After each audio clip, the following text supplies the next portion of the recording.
Bueno, bienvenidos sean, buenas tardes, buenas noches, buenos días, dependiendo de dónde nos estén viendo y a qué hora nos estén viendo, obviamente. Y pues les venimos una vez más, hoy a hablar de un buen tema, se llama sobre el libro este de Rosa Luxemburg, ¿no? Este libro que les habíamos dicho que es el que estamos leyendo ahora, se llama originalmente el Historia Económica el capítulo, ¿no? Historia Económica uno, luego hay otro capítulo que se llama Historia Económica 2, pero básicamente se trata sobre materialismo, perdón, sí, sobre materialismo histórico. Entonces, pues, eso es una cosa. Otra cosa es que ustedes están viendo que en el canal estamos subiendo, ¿no? Propaganda de Left Horizons, una organización británica. Entonces ahí les recomiendo que si saben un poco de inglés, algo de inglés, si no, ustedes ya copien y peguen, pónganlo en castellano y para que se enteren de las opiniones de este grupo, ¿no? De Left Horizons, sobre todo ahorita que ya saben que en Inglaterra se está poniendo interesante la cosa, entonces pues ya, ¿no? También estamos subiendo ahí algunos otros videitos que me encuentro en otro, estos, socialisten en Dinamarca, porque ahora está de moda que López Obrador, por ejemplo, hoy López Obrador hablando de Dinamarca y no sé qué tantas cosas, este, lo bueno es que uno se tiene que enterar ahora, ya después hablaremos de lo que dijo hoy López Obrador, pero no me quiero desviar porque tenemos mucho que hablar del libro, y bueno, hay que saber cómo está porque la cosa en Dinamarca está muy degradada. No es un paraíso de Dinamarca, eso no es cierto, ¿eh? Dinamarca no es un paraíso y pues les recomiendo que sigan ya también aquí estamos subiendo lo que dicen nuestros compañeros, ¿no? Entonces para que ya sepan, ¿no? ¿Qué está pasando? Y ustedes ya conocen a los compañeros de la Ripost, ¿no? Estas son publicaciones antiguas, ¿no? De los compañeros, pero que les estoy presentando. Y pues, de la Ripost, ¿no? Y ya, ustedes saben, ¿no? En la repost, que los sigan los compañeros en Francia, ya ven que en Francia también la cosa se está poniendo interesante, y pues quería también presentarles que ahí estamos poniendo las cosas de la repost, estamos subiendo, también copian y pegan, en muchos casos van a decir, que está en inglés, que está en francés, que está en danés, ahí pongan en Google la traducción y ustedes pueden hacerlo, ¿no? Este, no estamos pidiendo gran cosa, ¿no? Ahí, ¿no? Entonces, eh, bueno, son los comerciales, ¿no? Y para continuar con los comerciales, saben que aquí siempre comenzamos con los comerciales. Y el más importante, ¿no? Que se suscriban, que den like a esta página, porque de aquí a estas páginas de Facebook es seguir y dar like, ¿no? Son dos cosas, ¿no? Entonces, pues por favor les pido que den like y que se suscriban, no les cuesta nada hacer las dos cosas, dar like y poner y seguir la suscripción, ¿no? Y en el caso de YouTube es materialismo dialéctico y pues que si nada más den el like, no, perdón, el like, además las publicaciones, pero ahí es de darle el follow, ¿no? Entonces, por favor, denle el follow allá en ese caso y así, ¿no? En TikTok, pues ya saben, también síganos en TikTok, ahí en Materialismo Dialéctico y en Twitch, Materialismo Dialéctico y y pues, no sé qué otra cosa comentarles. Am, sí, estaba viendo la última comunicación del papanatas del Zarra, es que, o sea, del Zarra, el Rafael Zurgara, todos son Zarras. Zarra, ese es un Zarra, ese es un Zarra, ese es un Zarra. Entonces parece que todos son Zarras. Entonces que ahora le vamos a decir también a él el Zarra. ¿Sepa qué significa Zarra? Yo ni sé que sea Zarra. Mm, Es que le vamos a decir que es el Zarra. Ese Zarra, pues bueno, pues, él también, pues ahora también vamos a decir que el Zarra, ¿no? El Zarra estaba mal hablando ahí de León Trotsky, que raro, y que él se considera súper estalino, que es un libro blanco, que es un libro blanco, que él llegó con un libro blanco de Stalin, que desde la preparatoria él lea Stalin, y todos nos quedamos viendo, ay, va a hablar de Stalin, va a hablar de Stalin, nos va a explicar de Stalin. Se abrieron los montes y salió un ratón. Nada, como de costumbre, nada. El señor no sabe nada. Pero ¿por qué les digo esto? Miren, porque ya vamos a entrar en calor. Por cierto, estoy en otro lado estoy haciendo las transmisiones porque como hace frío y entonces aquí está el calefactor. O sea, en el calefactor pues es más cómodo, ¿no? Estar aquí. Entonces, por estoy aquí porque aquí está el calefactor, ¿no? Entonces, vamos a ver. Rosa Luxemburgo fue muy castigada por los estalinos. De hecho, su obra fue censurada en la época del estalinismo, porque como Rosa Luxemburg era mucho de la lucha interna del partido, y no querían que sus ideas se dieran a conocer dentro de los estalinos, porque, porque leer a Rosa Luxemburg era como levantarle las luchas a Stalin adentro del partido, y era pues posicionar a la gente del lado de León Trotsky, al lado de la oposición de izquierda, pues claro que iban a querer a Rosa Luxemburg, ¿no? La odiaban a los estalinistas. Entonces, si ahorita estamos hablando, vamos a empezar a hablar de materialismo histórico, lo que las lecciones de que daba Rosa Luxemburg sobre el materialismo histórico, pues hablaba de Marx, era marxista la señora, ¿no? Y León Trotsky llamaba a defender, obviamente, a Rosa Luxemburg, pues, porque Stalin la degradaba. De hecho, a Rosa Luxemburg la culpó el papanatas de Stalin de haber sido ella la responsable de la derrota de la Revolución Alemana en el 23, en el 19. Entonces, Rosa Luxemburg era la responsable de todas las derrotas en las revoluciones alemanas, según Stalin. Entonces Stalin decía que la culpa la tenía Rosa Luxemburg, la culpa era de Rosa Luxemburg es la responsable, porque entonces era ya realmente entonces no solamente era sancionada, sino que efectivamente, ¿no? Como todos los revolucionarios, ¿no? Todos los revolucionarios tras su muerte, pues lo que se busca es tirarle una pila de muertos, ¿no? En el cadáver, ¿no? Porque lo que menos quieren es que se sepa de los mismos revolucionarios y cuestiones por el estilo. Entonces, esta era la actitud que se tomó en el estalinismo, y claro, o sea, el estalinismo, desde ahí queda claro que el estalinismo no es marxismo, ¿no? El estalinismo contra de los marxistas, ¿no?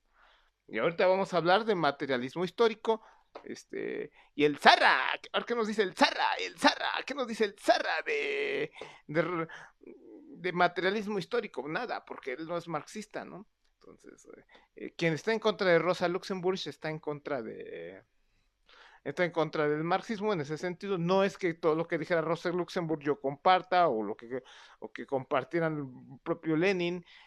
De Lenin tenía varias discusiones entre Rosa Luxemburg, y entonces también de eso se agarraban los estalinos, ¿no? De las discusiones políticas que había entre Rosa Luxemburg y Lenin para desacreditar a Rosa. Entonces, pero no, o sea, yo no me imagino que algún marxista sin ninguna discusión política, y en ese sentido es muy insano intentar pretender las diferencias políticas para desacreditar a alguien, a alguna persona. Eso, pues claro, típico del estalinismo, ¿no? O sea, en las discusiones políticas, y ver a alguien como o sea, para ellos estar con Lenin es ser solo un lambiscón de Lenin o alguna cosa por el estilo. Entonces, pero por cierto, quien estaba todo el tiempo en contra de Lenin, y todo el tiempo en contra de Lenin, y todo el tiempo en contra de Lenin, principalmente durante la Revolución Rusa, fue Stalin, ¿no? Stalin fue el enemigo de Lenin durante la Revolución Rusa. Por cierto, debemos de decir eso. Pero bueno, regresando a la... Entonces, ¿qué te puede decir? Pues Rafael Sur es enemigo de Rosa Luxemburg, y con ello es enemigo del marxismo. Y entonces de él no podemos esperar que se vuelva. ¿Por qué no quiere debatir aquí Rosa? Perdón, ¿por qué no quiere debatir Rafael Sur? Quiere debatir con el papanatas ese del de frena, quiere que los reflectores le lleguen, pero no quiere debatir aquí porque no tiene ideas, porque sabe que va a perder de inmediato su audiencia, y su audiencia se va a venir acá, porque su audiencia es gente que está buscando las ideas del marxismo, de la revolución socialista, las ideas del socialismo científico, y como él no tiene absolutamente ninguna idea, tiene miedo de un debate conmigo porque se va a quedar exhibido, y entonces va a perder todo tipo de audiencia, y al perder todo tipo de audiencia, pues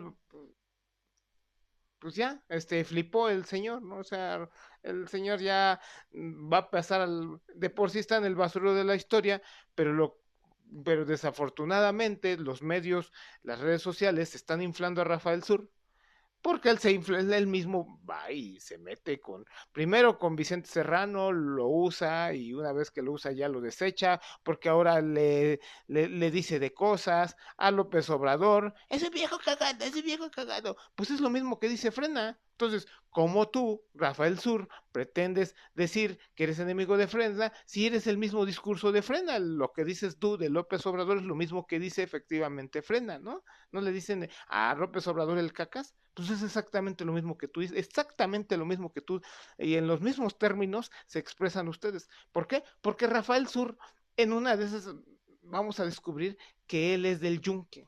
O sea, en una de esas, podemos, vamos a no muy distinto a Vaquero, ¿no?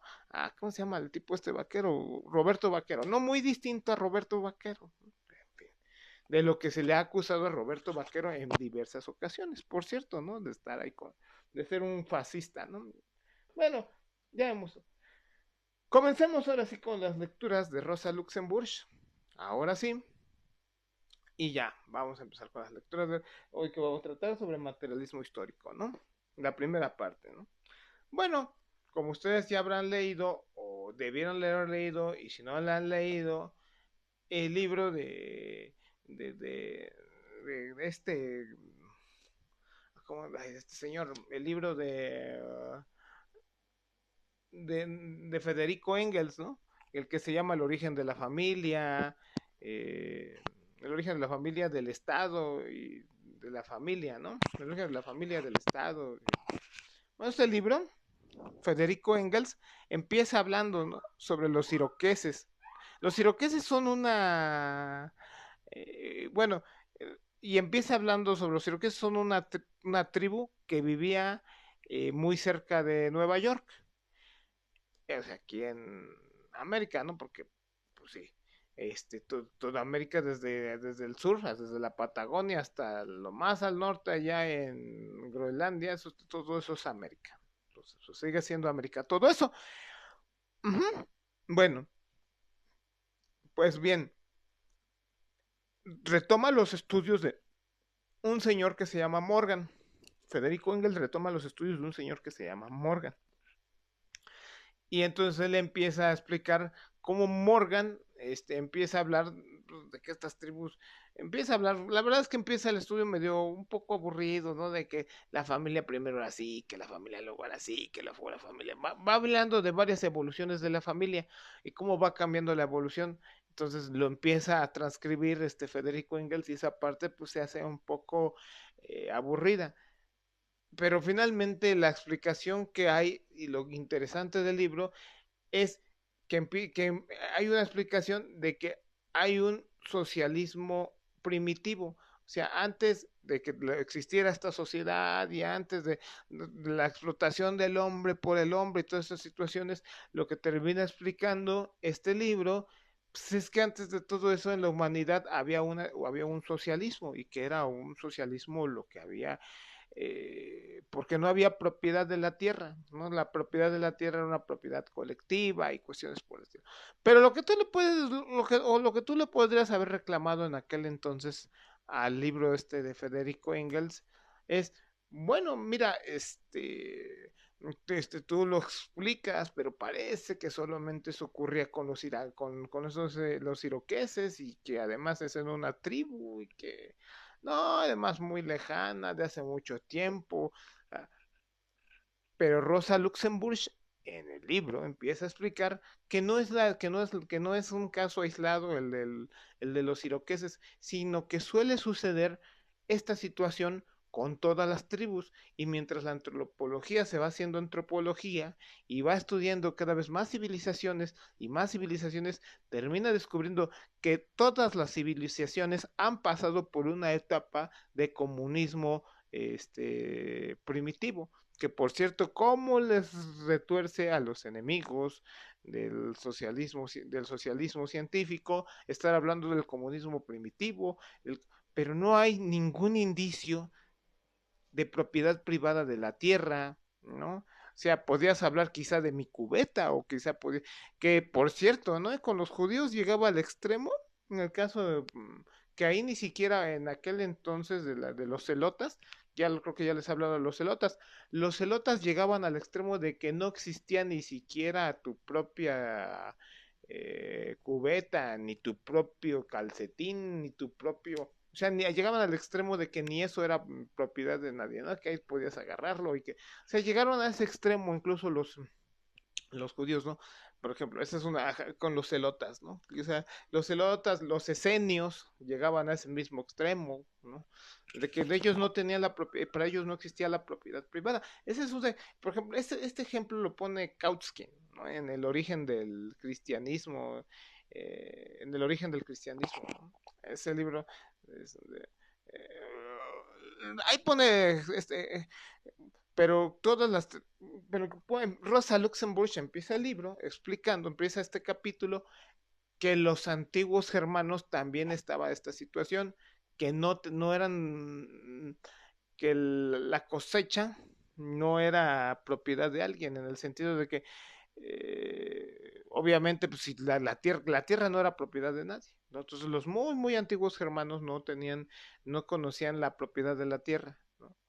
Y luego resulta que Rosa Luxemburg empieza a explicar que no solamente son los antiguos germanos, ¿no? Porque, ¿qué es lo que dicen los profesores universitarios de su época de Rosa? No, esos güeyes son unos bárbaros, son unos pueblos sin cultura, son unos, sí, son unos bárbaros, ¿no? Son unos salvajes. Entonces es incomprensible entender lo que ellos hacían realmente, no se puede entender lo que ellos entendían. Pero cuando tú vas y estudias los iroqueses ocurre esto, vas con los judíos, ocurría lo mismo con los antiguos judíos, o sea, los celotas, los esenios, no existía la propiedad privada. Dices, ah, caray, los germanos tampoco tenían, los antiguos germanos, la propiedad privada. Pero tú dices, llegas y sigues con los eslavos, y los eslavos, antiguos eslavos, tampoco tenían propiedad de la tierra, dices, caray, aquí está pasando algo, aquí algo está muy raro, no puedes, decir entonces ya que son unos bárbaros, que son unos salvajes, que, pues es que todos los salvajes, resulta que ninguna de las sociedades salvajes, pero como sociedad salvaje tú por lo que podrías decir, pues es que no hay ningún orden, no tienen ningún orden en lo absoluto. Déjame ver, Rosa pone más ejemplos, dice... Déjenme buscar qué otros ejemplos son los que pone por aquí Rosa. Mm, los incas. Aquí en América, regresa en América y habla de los incas. Y los incas, lo misma situación. Parece que los incas tampoco tenían una propiedad. Y hasta decir Rosa, no solo no tenían propiedad de la propiedad privada en la tierra, sino que hasta ellos eran como una especie de reinado, ¿no? Hicieron un reinado en la, en la no en, tiene una especie de reinado, ¿no? En la propiedad socializada de las tierras, ¿no? ¿No? Ah, de los antiguos pueblos de Perú, menciona ahora que está Perú en lucha y toda esta situación, ¿no? Le viene ad hoc, ¿no? Porque ¿qué es lo que empieza a decir Rosa Luxemburg? ¿Qué es lo que no les gusta hablar de esta situación? Que no, que no les gusta decir que hay comunismo al principio de la humanidad, cuando la humanidad empieza a ser humana, digámoslo así, no hay propiedad de los medios de producción, pero tampoco hay o sea, no hay propiedad de los medios de producción, digamos de la tierra, no hay propiedad de la tierra, y resulta que al final, cuando se triunfa el proletariado, es decir, la historia de la humanidad está acotada por el comunismo, al principio por el comunismo y al final por el comunismo, ¿no? Ahora, a esta situación le gustaba decirle a Federico Engels de otra forma, ¿no? Hablaba él de la negación de la negación. ¿Se acuerdan de esta ley en el anti-Düring, ¿no? Ponen el anti-Düring, es el anti-Düring, pone este ejemplo eh, del negación de la negación. En este libro, en este libro, Federico Engels hay un capítulo que habla sobre esta ley de la dialéctica y pone como ejemplo efectivamente el comunismo primitivo. Y él cuando él critica que la negación de la negación es, tienes una situación, la cortas y luego da un inicio a un nuevo proceso. Entonces, a ese otro proceso novísimo lo vuelves a cortar y llegas como origen a un nuevo proceso. Pues resulta que este proceso es el mismo que el con el que empezaste, ¿no? Y resulta que este proceso es es como lo que a eso se le llama la ley de la negación de la negación. Es el mismo proceso con el que empezaste, pero a un nivel superior. Entonces a eso se le llama que eso se le llama por eso se le llama ley de la negación de la negación, que porque llegas a lo mismo, pero a un nivel generalizado. O, por ejemplo, tienes una semilla, creo que este ejemplo también viene en el anti-During. Este, tiras la semilla en la tierra, florece, da frutos, y luego de ese fruto vuelve a caer, termina el florecimiento, caen las frutas o caen o sea, niegas otra vez y cuando niegas otra vez, o sea, sale el fruto y el fruto tiene más semillas. Empezaste con una semilla y terminas con muchos más semillas, ¿no? Como esas semillas luego te terminan regando en la tierra firme, la tierra, pues puedes dar origen a más florecimiento y a más florecimiento. Y esa es la situación de la negación de la negación. La negación de la negación, esta ley dialéctica, ¿no? Así lo expresaba incluso Federico Engels en la Anti-Düring, ¿no? Entonces Rosa Luxemburg hace un estudio en renegando o para luchar en contra, porque ella lo que se acuerdan la vez pasada, habíamos terminado o habíamos dicho la vez pasada nuestra que la economía política empieza con el capitalismo y termina con el capitalismo. Pero ¿qué hay antes del capitalismo? ¿O qué ley o qué es lo que qué es lo que daba origen a esta situación? A estudiar economía economía política antes del capitalismo, pues eso es lo que da origen al materialismo histórico, ¿no? De lo que empieza hablando esta Rosa Luxemburg, ¿no? En este capítulo que se llama, pues se llama Historia Económica, ¿no? Por lo mismo, se llama Historia Económica este capítulo. Y da como origen, pues da como origen, y por eso empieza a hablar Rosa Luxemburg de esto. Dice, bueno, pues, por eso, a ver, vamos a ver qué otra cosa. Dice, lo interesante es que Rosa Luxemburg empieza a poner más ejemplos de más sociedades. De hecho, a ver, otra cosa que comenta es, fíjense, en algunas sociedades tenían, por ejemplo, a mí se me otorga, por ejemplo, yo soy, digamos, un campesino de esa época, y a mí se me otorga una tierra. Entonces esa tierra la empiezo a labrar, pero una vez que se me terminó mi periodo, se me saca de esa tierra y se me otorga otra tierra. Y en esa tierra donde yo estaba originalmente, mandan a otra persona. Entonces las tierras empiezan a rotarse entre diversos campesinos. Y eso lo único que significaba, pues es que nadie era dueño de la tierra en la que se encontraba. Entonces Rosa dice, miren, aquí no es dueño de la tierra, ¿no? Es lo que empieza a explicar. Entonces, como nadie es dueño de la tierra, nadie es dueño de, pues todo el mundo empieza a labrarla, ¿no? A fin de que los bienes y de todos los frutos que se obtengan, pues va a ser para toda la comunidad. Y había otras situaciones donde la situación era distinta, ¿no? Donde había el extremo de que había, digamos, una aldea, o digamos que se dividían en aldeas, la propia aldea, o no sé, en grupos se dividía la aldea, y entonces a un grupo de la aldea se le consagraba una parte de la tierra, y luego esa parte de la tierra, o esa tierra, ellos tenían que abandonarla después de un periodo de ellos haberla disfrutado. ¿Sí? Entonces, y ellos van y toman otra tierra y otros toman otra tierra y entonces se empiezan a rotar, pero ya no como individuos, sino que se empiezan a rotar las tierras como grupos. Entonces había grupos dentro de, o a veces eran incluso aldeas completas, ¿no? De que una aldea abandonaba una tierra y luego tomaba otra aldea, otra tierra, y entonces así, entonces eran aldeas incluso, porque para ellos era desconocido la propiedad de la tierra, o sea, eso es algo ridículo. Si se dan cuenta en el volumen 3 libro 8 el propio Marx, no me acuerdo en qué capítulo, bueno, Marx y Engels, ¿no? Se empiezan a reír de la propiedad de la tierra y de la renta de la tierra, dicen, ellos lo consideran algo como algo absurdo, dicen, jajaja, se empiezan a burlar de la propiedad de la tierra, consideran que la propiedad de la tierra es algo absurdo, ¿no? Y que no debiera de existir la propiedad de la tierra.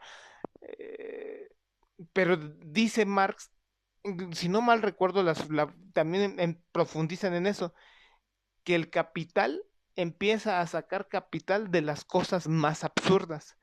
Dice, y vive como pez en el agua, sacando capital de las cosas más absurdas.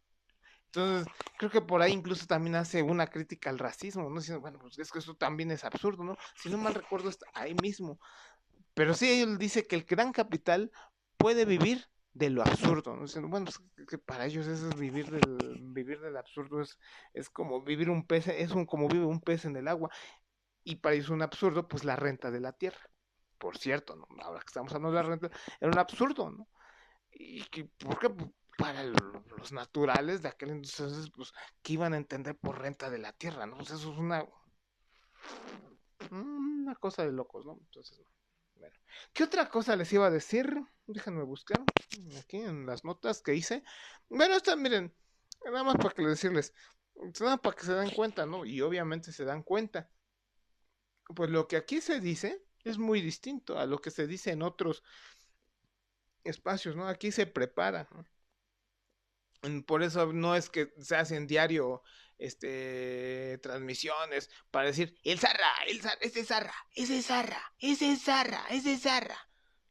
No, para hablar y decir que todos son Zarra, pues sí puedo diario transmitir, pero pues eso qué nutritivo le deja a los espectadores, no deja nada nutritivo, ni para los espectadores, ni para el presentador.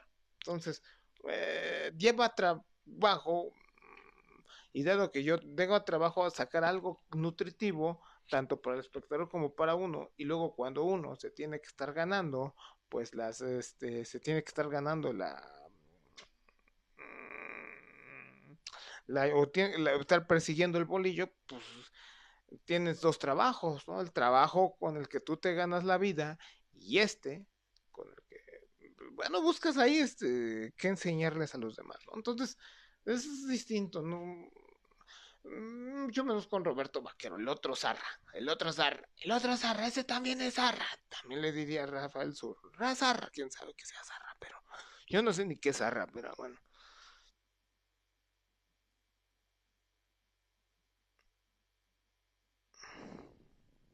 Ah, sí, es que, a ver, permítanme. Sí, bueno, otra cosa de esas, bueno, a veces había problemas organizacionales entre estas tribus, ¿no? Pues es natural que tuviera que haber diferencias, pero esas diferencias entre estas tribus, cuando se iban rotando las tierras y cuestiones por el estilo, pues sí, aunque ustedes no lo crean, las diferencias se resolvían en asambleas. O sea, había asambleas, desde aquel entonces existían las asambleas y en las asambleas se resolvían las diferencias, ¿no? Desde aquel entonces había asambleas y se resolvían las dificultades, ¿no? Entonces es interesante, ¿no? Que había asambleas y se resolvían las dificultades dentro de las asambleas, ¿no?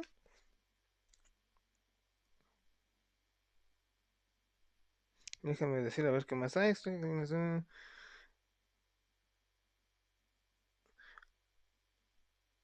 Bueno, todo esto lo explicaba Rosa Luxemburg porque era enemiga de los zarras, que eran los intelectuales de aquel entonces. Entonces había muchos intelectuales. A ver, mire, una razón de por qué a ver, usted, Rosa Luxemburg le estaba contestando al señor Grosse. Y ustedes van a decir, ¿qué importancia tendrá contestarle al señor Grosse? Si el señor Grosse es un idiota. Sí, decía un montón de idioteces, lo que ustedes quieran, que ahorita vamos a seguir profundizando sobre el tema, porque Rosa sigue profundizando sobre el tema. Hasta aquí acaba una etapa, por eso estoy haciendo una etapa de lo que explica. Por eso estoy haciendo como, oye, a ver, bueno, sí, ¿Qué importancia, por ejemplo, tiene que yo esté peleando el tiempo con el Zarra, hablando del Zarra, ¿no? Que mm, lo explicó incluso Federico Engels en el Anti-Düring, ¿no? Bueno, ¿por qué importancia tenía que Federico Engels le dedicara tanto tiempo a Eugen Düring, ¿no? A Eugen Düring. Bueno, la importancia que tenía era que muchos obreros estaban siendo confundidos por las ideas de Eugen Düring. Entonces decía Federico Engels, uno tiene que ir y pues poner en su lugar a esa persona porque está siendo manipulada o está siendo confundida por esa persona. Entonces, por eso Federico Engels decía, yo no quiero escribir el anti-Düring, ¿no? Que es muy duro, que voy a tener que estar perdiendo el tiempo. El caso es que, pero Federico Engels se vio obligado a escribir el anti-Düring para evitar que los obreros de su época se vieran confundidos con él por las bobosadas que pudiera decir él, ¿no? Esa es la razón por la cual le escribía tanto y tantos en contra de él, ¿no? O Rosa Luxemburg, ¿no? En este caso contra el señor Grosse, ¿no? Un profesor universitario, ¿no? Grosse. Eh, o yo perdiendo el tiempo ahí hablando contra el Zarra, ¿no? Pues esa es la razón. Por eso quiero debate con el Zarra. A ver, y el Zarra no quiere debate conmigo, pues porque no quiere perder la audiencia que tiene. Porque es un. Entonces, no quiere, porque no quiere que vea el lado de la calidaza, de la vidaza. Bueno, ahora, ya empezamos con la segunda etapa de lo que viene dentro de esta etapa, ¿no? Rosa Luxemburg dice, empieza a comentar, vamos a verlas, empieza a criticar el error de Grosse. El error de Grosse es el siguiente, se los voy a leer en esta nota, para no cometer yo el error, dice, lo decisivo en las relaciones económicas y culturales de los hombres no es la fuente natural exterior de la manutención, sino las relaciones entre los hombres en su trabajo. ¿Por qué? Grosse cometió un error. Él consideraba que todos estos pueblos, al ser campesinos, por ser campesinos, pues eran lo mismo. Entonces, y tenían la misma organización, decía, pues bueno, pues es que son bárbaros, son pueblos, no sé, o sea, es que esto es mucho más abajo de decir patarrajada, porque el patarrajada tiene algún tipo de cultura, cosa que eran estos pueblos supuestamente incultos. Entonces, lo que Grosso decía era eso. Y entonces decía que todas estas organizaciones eran la misma en base a que todos eran pueblos agricultores. Entonces, por ser todos estos pueblos agricultores, pues no tenía ningún sentido. Entonces, lo que Rosa Luxemburg le contesta es que eso no es así. Dice, lo decisivo en las relaciones económicas y culturales de los hombres no es la fuente natural exterior de la manutención, sino las relaciones entre los hombres en su trabajo. Y entonces es aquí donde empieza a distinguir, mira, no es lo mismo un pueblo agrícola que otro pueblo agrícola. Y entonces aquí empieza a hacer la distinción. Hay diferencias entre estos pueblos agrícolas. Es decir, hay una diferencia en la relación, la división del trabajo. Empieza a haber una división del trabajo. Y entonces empieza a hablar ella de la división del trabajo. Había pueblos donde la división del trabajo empezó a ser pues, la más natural de las divisiones del trabajo, el trabajo entre hombres y mujeres. Y entonces el trabajo entre hombres, normalmente los hombres eran cazadores y las mujeres se dedicaban a la agricultura. Ahora, ¿quién, quién empieza a plantear Rosa Luxemburg esta situación? ¿Quién tiene más importancia?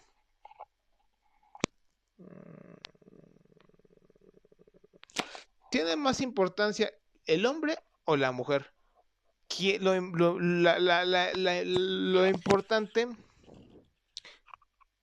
lo sustancial es ¿quién lleva el alimento a la casa? El que lleve el alimento a la casa va a ser el que tenga la mayor predominancia, ¿no?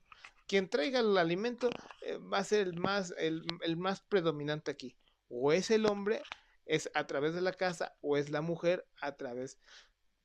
Lo normal fue que fue el hombre. Y entonces, al ser el hombre quien llevaba el alimento, el centro de gravedad se centraba en el hombre. Y es entonces cuando tú empiezas a tener el triunfo del hombre por encima de la mujer. Eso fue lo que empezó a explicar eh, Rosa Luxemburg. Pero hay veces que ocurría lo contrario, que lo fuerte del sustento de la alimentación llegaba a partir de la mujer. Entonces, bueno, ¿cómo es que es a partir de la mujer?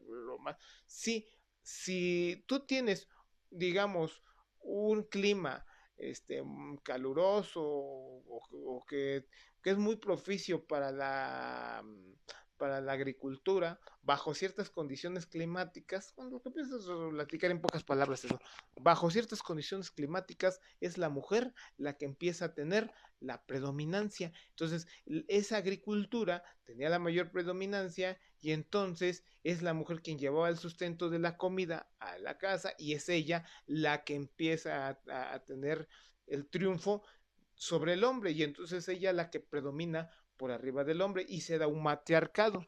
Entonces no es un patriarcado como en la mayoría de los casos, sino que hubo muchas sociedades donde el matriarcado empezó a ganar, ¿no? Entonces, como ven, hay una división del trabajo, pero con todo y todo, estas sociedades siguen siendo sociedades comunistas, porque en estas sociedades nada era propiedad de nadie, la tierra seguía siendo propiedad colectiva. Entonces, eso le dio un quizás en la boca al señor Grosse, ¿no? Entonces, al señor Grosse lo empieza,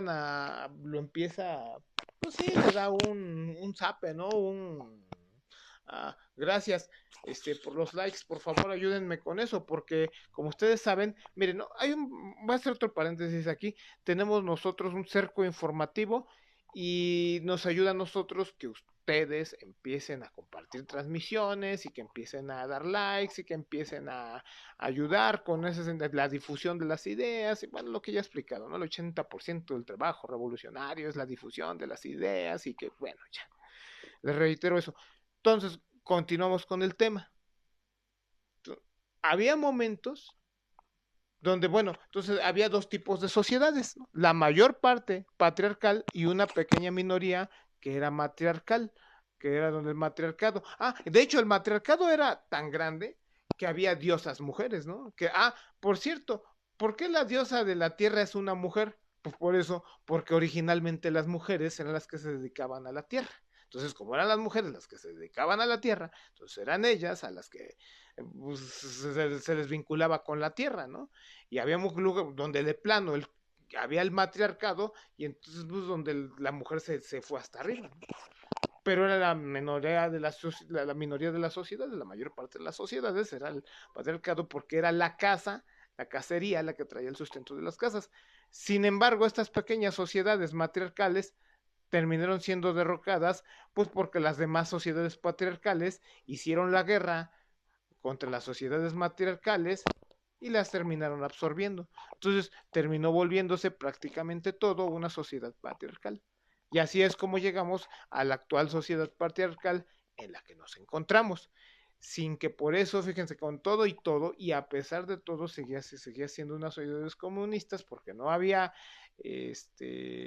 pues una propiedad de la tierra y que esas situaciones no existen. Eso lo explica Rosa Luxemburg, ¿no?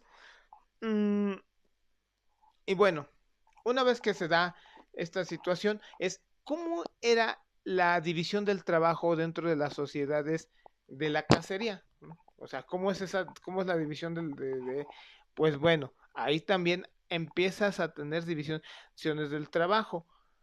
Había gente que se dedicaba, por ejemplo, a cazar conejos, ¿no? Y había otros que se dedicaban a la caza de canguros, ¿no? Y otros que se dedicaban a la caza de serpientes, por ejemplo. Entonces había una norma de que si tú ibas a cazar serpientes, no podías comerte las serpientes que tú cazabas la tenías que llevar donde estaban todos, y entonces ahí ya las llevabas, ¿no? Entonces, si tú cazas osos, tienes que llevar al oso y no te podías comer al oso, salvo había una excepción. Si tú tenías mucha hambre, entonces sí ya te podías comer al oso, si tú tenías mucha hambre. Pero ya de plano de que, ay, ya de plano no puedo con el hambre y que no sé qué, ya, entonces sí ya te podías comer el oso. Pero si no eras a la situación que era casi siempre, o sea, que era la norma, pues que es que tú te llevabas al oso cazado y lo metías ahí, ¿no? Lo llevabas a la comunidad para que entre todos disfrutasen del oso o de la serpiente. Y como todo el mundo sabía que se dedicaban a la caza, tenían miedo de que se acabaran, por ejemplo, los canguros y cazabas con canguros, ¿no? Que es el ejemplo que pone Rosa. Entonces, ¿qué es lo que tú haces? Empiezas a hacer oraciones por el canguro y empiezas a ver al canguro como el canguro Dios y Dios, el Dios canguro, o por ejemplo el Dios serpiente, y entonces empieza a existir el Dios serpiente, y es ahí cuando empiezan a existir las religiones, parece ser, las, las religiones, los dioses y todas esas cosas vienen con la división del trabajo. Cada dios o cada iglesia, cada religión o cada representaba un, una parte de la división del trabajo. Es muy interesante, ¿no? Que los dioses y todo eso empiezan a existir con la división del trabajo, con estas sociedades de la división del trabajo, ¿no? Si yo era, por ejemplo, el dios serpiente, pues porque comía serpientes. Si yo hablaba del dios y cazaba yo serpientes, ¿no? Por lo mismo, ¿no? Entonces es la forma como la que yo me identificaba, ¿no? Eh, o en otros casos, en el mar, había quienes cazaban tortugas, dice Rosa Luxemburg, que había otro, entonces se dedicaban a la caza de la tortuga y se dedicaban a la caza del pelícano. Entonces los que cazaban pelícanos, pues obviamente tenían a su dios pelícano y lo que tú quieras, pero no siempre cazaban pelícanos, tenían respeto por los pelícanos. Había temporadas donde dejaban de cazar, así tuvieran mucha hambre y se los cargara el diablo de tanta hambre que tuvieran, no cazaban por tanta hambre que tuvieran y no cazaban nada, porque querían que la especie pelícano se reprodujera lo suficiente como para hacer un bacanal. Llega un momento donde dicen, ¿sabes qué? Ahora sí vamos a hacer el bacanal y vamos a matar el montón de pelícanos, y mataban el montón de pelícanos y hacían una fiesta, ¿no?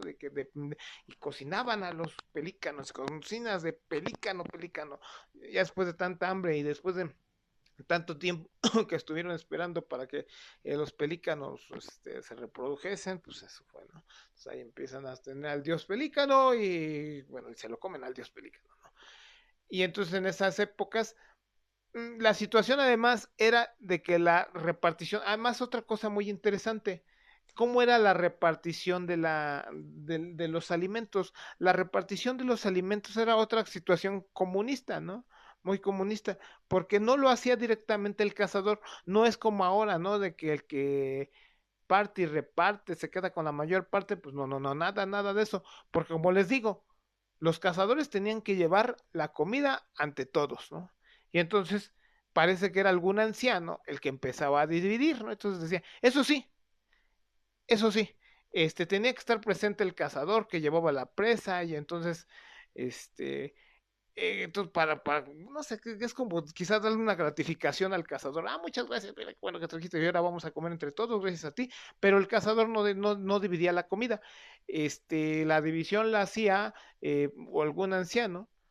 Y entonces a veces había algunas tradiciones muy raras, porque algunas tradiciones eran de que cuando se moría alguna persona, tenían que abandonar las cosas de las personas, tenían que abandonar, porque les digo, las religiones empezaron a surgir cuando empieza a existir la división del trabajo. Entonces, como ustedes saben, estas ya son sociedades donde existe la división del trabajo, y entonces al existir la división del trabajo, empiezan a existir las religiones, y la gente decía que cuando se morían otros, no querían que regresaran. Entonces, como no querían que regresaran los otros, no querían dar pretexto para que regresaran las otras personas, los muertos, querían que disfrutaran la vida, lo que sea, que no regresaran, las cosas que no querían que regresaran.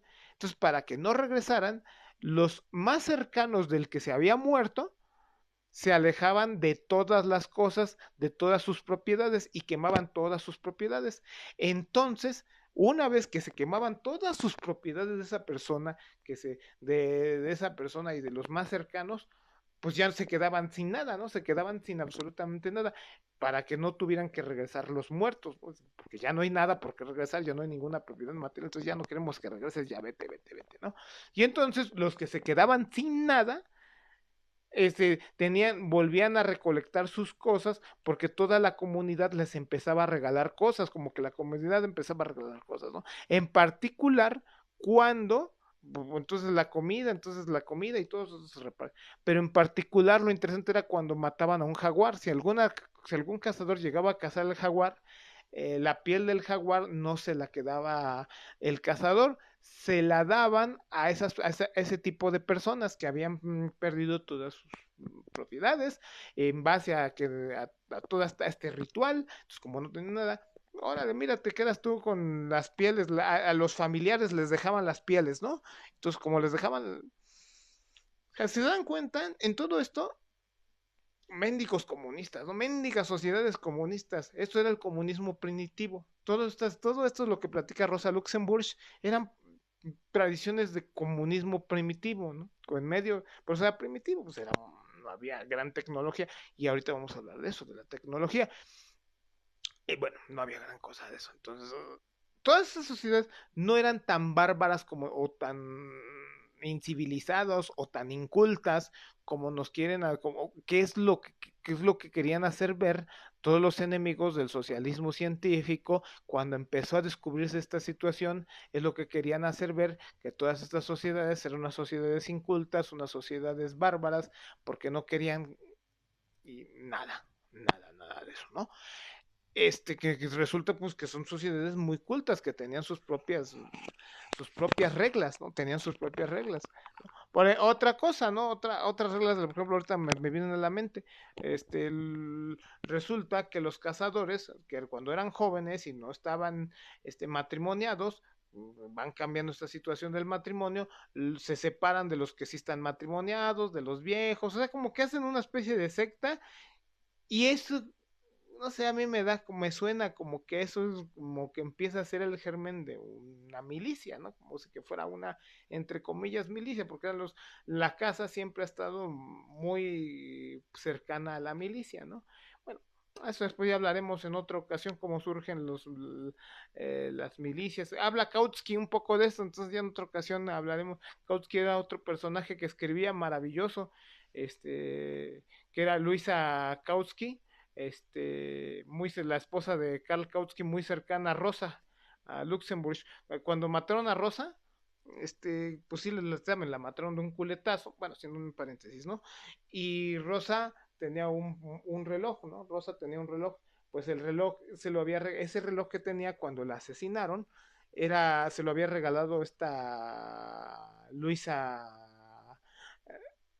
es la que se lo había regalado, entonces ese reloj se lo quitaron una vez muerta, y pues se lo quedó el asesino físico de Rosa, se quedó con ese reloj, ¿no? O sea, es muy curioso, porque Rosa, eso muestra que tenía una relación muy cercana con los Kautskis, y a pesar de que tiene una relación, pues, fue la propia socialdemocracia la que asesinó a Rosa Luxemburg, ¿no? Los Freikorps, que son según los neonazis, los nazis de aquel entonces, lo que iba a formar parte de los nazis, realmente no se animaban a matar a Rosa ni a Karl Liebknecht, ¿no? Ellos no querían de ninguna forma u otra matar ni a Rosa ni a Karl. Entonces ellos, cuando recibieron en algún momento dado la orden del gobierno socialdemócrata, porque saben, ya en enero del 19, quien se había quedado con el gobierno, pues habían sido los socialdemócratas, ¿no?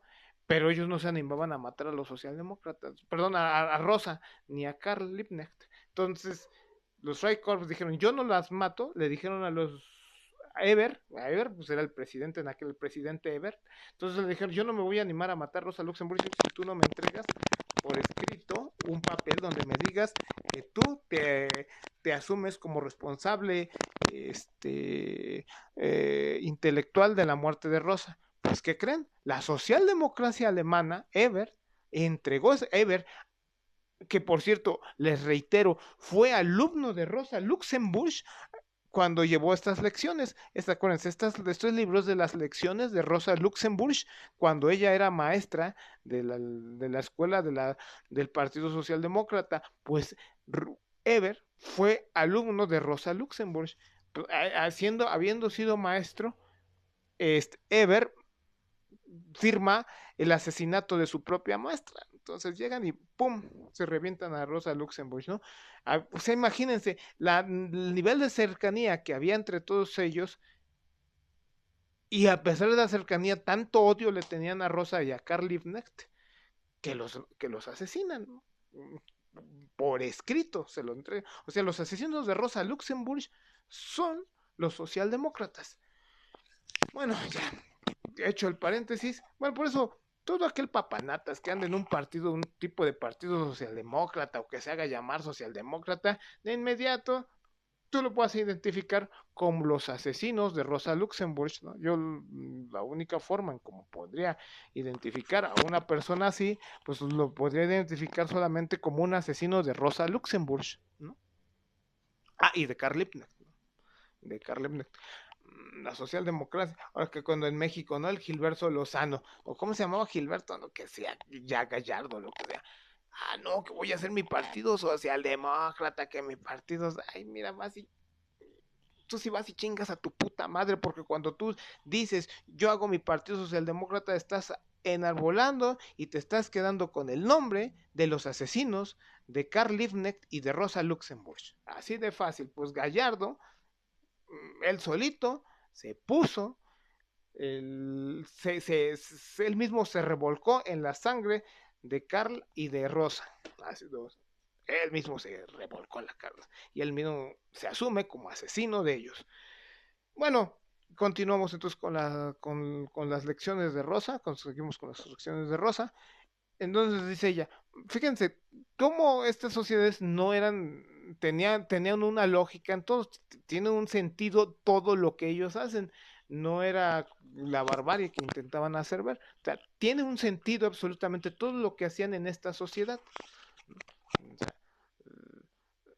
no era el cazador, los cazadores que empezaban a tenerlos ellos como una especie de les decía, los aislaban a los cazadores, los aislaban, y una vez que tenían aislados a los cazadores, pues como una especie de formación para ellos, y llegaba entonces, para eso llegaba la fiesta de los pelícanos, ¿no?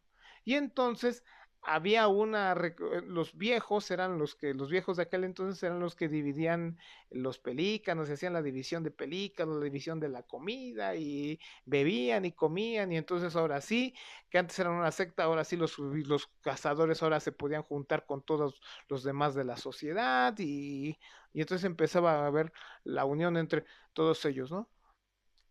Por cierto, el Grosse, el profesor dice que que os decía, una de las cosas que decía era que el comunismo empezó a perderse, o empezó a existir la propiedad privada dentro de la cacería, alguna cosa así, ¿no? Pero resulta que es el del lugar contrario de donde él se lo esperaba.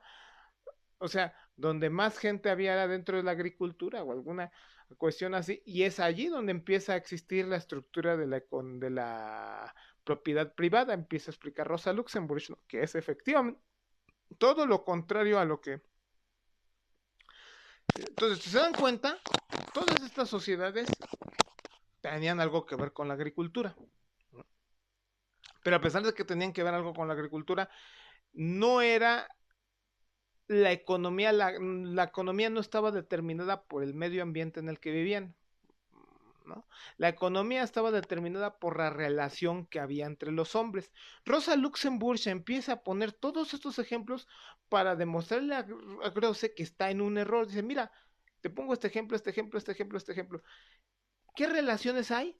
Las relaciones son la división del trabajo. Las relaciones entre las personas, las primeras relaciones que empieza a haber entre las personas son la división del trabajo. Y entonces ya ahora sí empieza a ponerse intensa Rosa Luxemburg y empieza ya a meter, empieza a introducirse en, ya empieza, digamos, ya empieza como a elevarse más en el tema, ¿no? Vamos a ver. Dice Rosa Luxemburg, mmm, Morgan, empieza a hacer una crítica de Morgan. Morgan, con todo y lo maravilloso de su trabajo, tenía un defecto, dice Rosa. Un defecto de Morgan era creer que que el aspecto cultural, ahora él se iba al otro extremo, Morgan, que el aspecto cultural era el que lo determinaba todo. ¿Qué significa aquí el aspecto cultural? La forma de producción. ¿Qué significa para ya empecé, digo, que aquí ya empieza lo macizo? ¿Qué significa eso de forma de producción? Forma de producción es la forma en cómo tú le arrancas a la naturaleza, a la madre tierra, al planeta, cómo le arrancas tú las riquezas.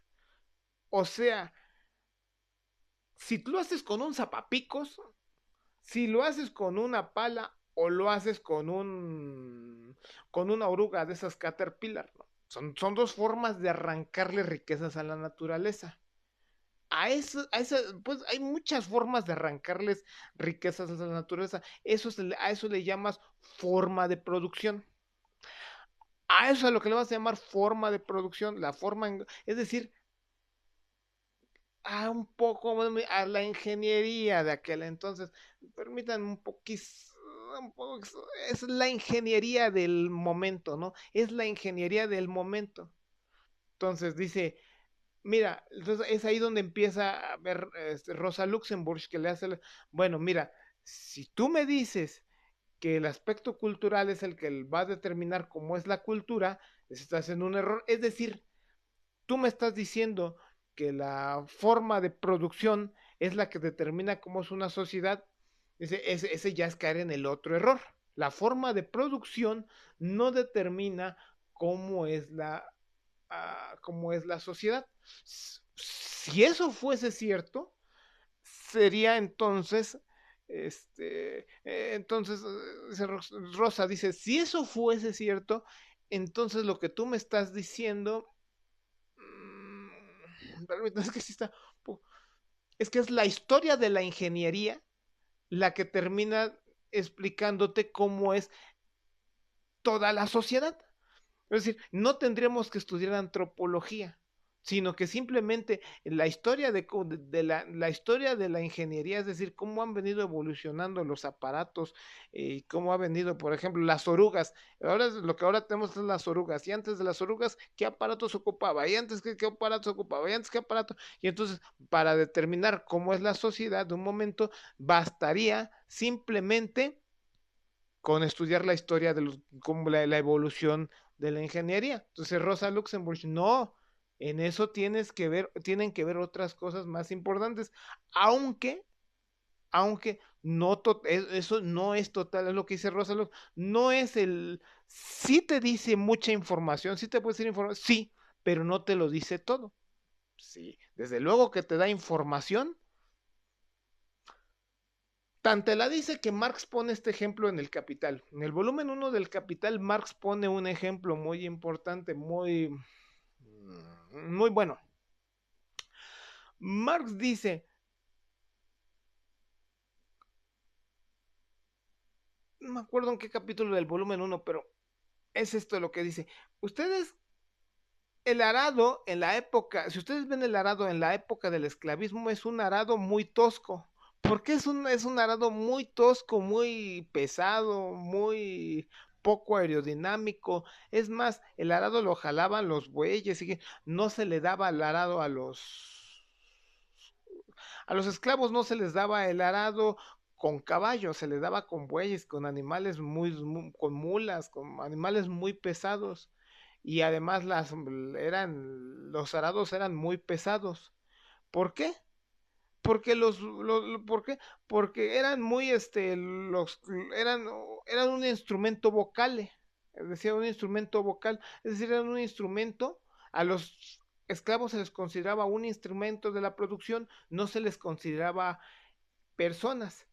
Entonces eran unos instrumentos con voz, entonces instrumento vocal, entonces se les consideraba instrumento vocal a los, entonces, entonces como eran instrumentos que nada más se les consideraba, y entonces los esclavos estaban enojados por esa situación, entonces la forma de manifestar ellos su coraje, su odio con esa situación de que les consideraba un instrumento con voz, era maltratar todo el material que les daban para usar, el maltrato de todo ese material. Entonces, en ese caso, un caballo, si tú les hubieras dado un caballo, lo hubieran medio matado, lo hubieran matado muy, muy rápido, porque hubieran sido muy bruscos con él, con el caballo, porque es la forma en como ellos tenían para expresarse, para decir, yo no soy un instrumento con voz solamente, soy un hombre, soy una persona. Entonces, ellos maltrataban muy rápido todo tipo de instrumentos de producción que se les daba en aquel entonces. Instrumento de producción es lo que se le conoce. Eso no hay problema, ¿no? Instrumento de producción es pues el zapapicos, el desarmador que le das para o que ocupas tú para la producción, ¿no? Entonces es otro, ya que estamos introduciéndonos más en este forma de hablar rebuscada del materialismo histórico. Mi instrumento de producción es un desarmador, un martillo, el clavo, en este caso el arado o el caballo. ¿No? No les daban caballos porque el caballo era un instrumento muy fino, entonces eso no se lo das. Entonces, dice Marx, el instrumento no solamente te dice el desarrollo tecnológico de esa época, es decir, la forma de producción, sino que la forma de, no solamente te dice la forma, sino te dice qué tipo de sociedad es la que había. Sí, sí te dice qué tipo de sociedad es la que había, pero no te da toda la información. ¿No? No te va a decir, no te va a decir el arado, ah, sí, en esta época, con qué consistía el esclavismo, ah, sí, mira, no te dice cómo son las relaciones no, no, con las relaciones sociales entre las personas, ¿no? O sea, esas relaciones sociales, ese tipo de relaciones sociales, las relaciones de producción. La forma de producción no te dice cuáles son las relaciones de producción. Ah, ahora sí estamos hablando muy marxistas, ¿no? Las relaciones de producción no te dicen cómo son perdón, no, perdón, las formas de producción no te dicen cómo son las relaciones de producción. Sí hay una proyección entre las relaciones de producción y, entre las relaciones de producción y las formas la relación, sí hay una entre los instrumentos de producción, entre la forma de producción, entre los instrumentos de producción, sí hay una proyección, ¿no? Con las, mm, pero solamente es una proyección, es una sombra.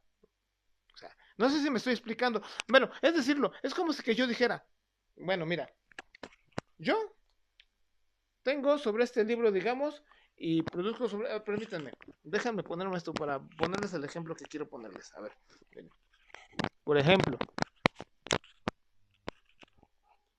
yo tengo sobre este libro y produzco una sombra. Y digo, ah, mira, la sombra que se produce es una barra. Ah, como la sombra que se produce es una barra.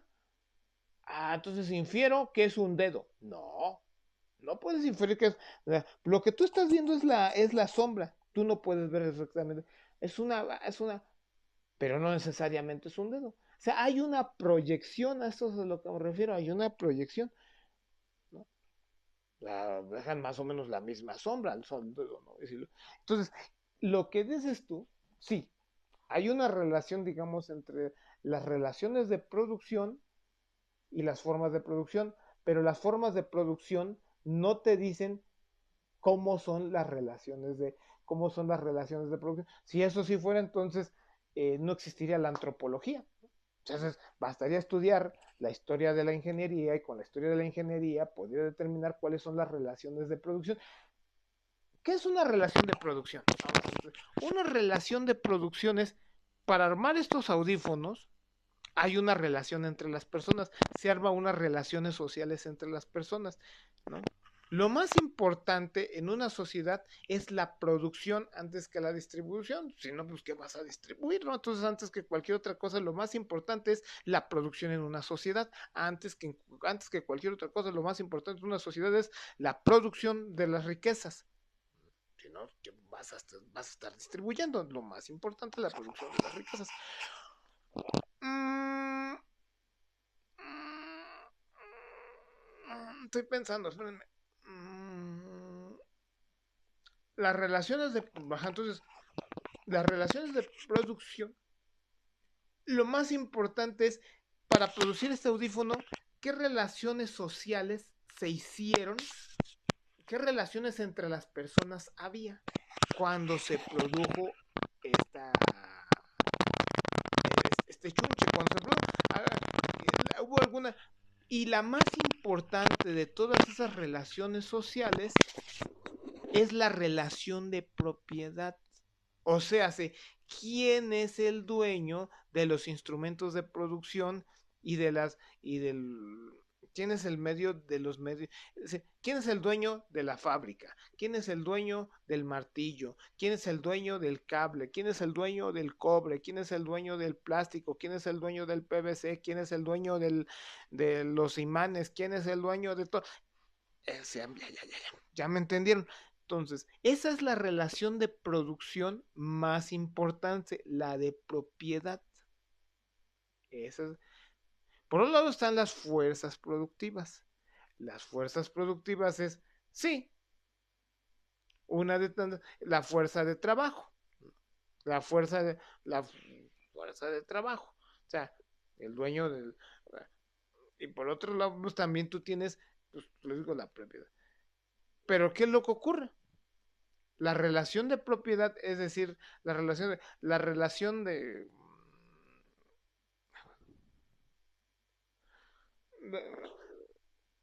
las relaciones sociales, la más importante es la propiedad, y esta propiedad entra en contradicción con las fuerzas de trabajo, con la relación, relación de la fuerza con la relación de la fuerza de trabajo. Y entonces, ¿qué es lo que tenemos? Que la relación. Sí, sí, pues sí que la relación de producción entra en contradicción con la fuerza de trabajo. Siempre. ¿Por qué? Porque la relación de producción, es decir, la propiedad, siempre termina desgastando termina cansando a la fuerza de trabajo.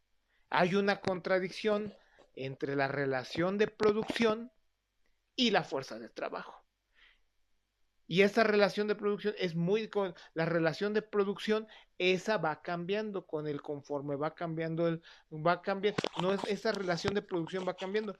Hay veces en que el trabajo es el dueño de sus fuerzas, de sus medios de producción. En otras ocasiones, los medios de producción, como es en la sociedad en la que actualmente vivimos, no son propiedad el uno del otro. No es propiedad la fuerza de trabajo, no es propiedad de los medios de producción. Hay momentos donde sí, hay momentos donde no.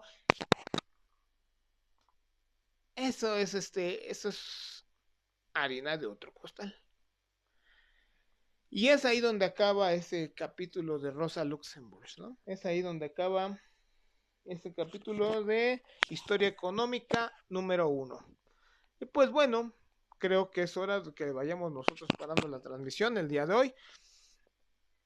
Eh, Les agradecemos que den like, que se suscriban al canal, que se suscriban a la página, que esperen con paciencia el próximo capítulo que se va a llamar, pues va a ser Materialismo Histórico 2 con Rosa Luxemburg, en las clases de Rosa Luxemburg, o aquí el capítulo realmente se llama Historia Económica 2. Después del capítulo de Historia Económica 2 sigue la producción mercantil, ¿no? Pero bueno, historia, ese será explíquenlo con mucha paciencia, por favor. Suscríbanse a esta página. Ay, ¿cómo se llama? Suscríbanse en YouTube, ¿no? Suscríbanse. Necesitamos suscripciones en YouTube. Necesitamos suscripciones aquí. Necesitamos también que se suscriban en TikTok, ¿no? Materialismo dialéctico hoy. En todos lados vemos materialismo dialéctico hoy. Y en el otro, en el Twitch, también suscriban en el Twitch, también materialismo dialéctico hoy, que es la Ushanka encima de un globo. Es el único lugar donde cambia, porque es la Ushanka por encima del globo, porque en Twitch, por alguna extraña razón, no me admiten la hoz y el martillo con la estrella. No sé por qué, pero no lo están admitiendo. Entonces, pues es el único lugar, pero eso es ajeno a nosotros, no es una cosa que sea de uno, sino que es una cuestión ajena a nosotros, ¿no? Pues miren, pues les enseño ¿cómo se llama? Estos pines, este otro pin y este otro pin, y bueno, mire porque como no estoy aquí, les digo que hace frío, entonces pues estoy aquí con el calefactor. Y bueno, pues muchas gracias.